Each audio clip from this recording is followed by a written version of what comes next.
All right, everybody, sorry for the late post, but it's been a busy day. So I read over the article, and here are my thoughts. I'm going to give you some factual information from the article, and then I'm going to do a little bit of speculating. So here are the facts. A camera about the size of a quarter was found on the ceiling inside of an office that was used by sheriff's deputies on the North Campus at CFCC. This office was used for administrative purposes, but officers would also go into this office area to change into their uniforms or out of their uniforms. So it's entirely possible that there is video on this camera of people in the nude. Another interesting element of this story, the office was behind locked doors. It was in a locked corridor that was accessible only by sheriff's deputies. Of course, that corridor could also be accessed by cleaning crews in addition to CFCC administrators. The article doesn't really say who they suspect of placing the camera. However, Rachel Keith does provide a few breadcrumbs that make me think that they might be pointing the finger at Jim Morton and Michelle Lee. In the article, she mentions some times when Jim Morton and Michelle Lee were accused of invading the privacy of employees.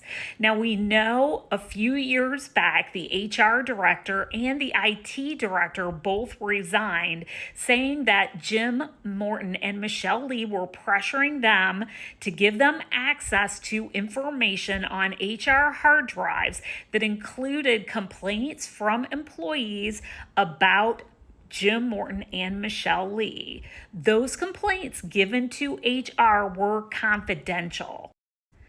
In addition, there was a story about Mr. Morton trying to get signatures of faculty members to analyze the handwriting to figure out who had given a handwritten note to the Board of Trustees complaining about him. In addition, when I was working there were rumors going around that he had placed cameras on the 5th floor of the U building where his office is, along with Michelle Lee's, and they also kept their office locked. So the rumor was that they were trying to keep track of people who were getting on and off the elevator coming to the 5th floor so they would know who was coming to their office.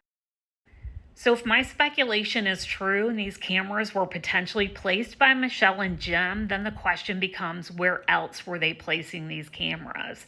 Did other people's offices have cameras? Were there cameras in spaces where students might have been recorded without their knowledge?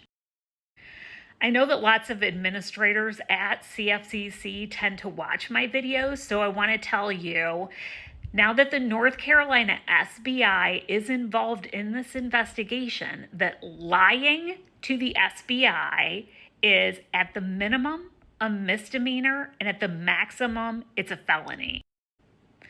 Since this case involved people who were undressed being videotaped without their permission, this could very well become a sexual assault case.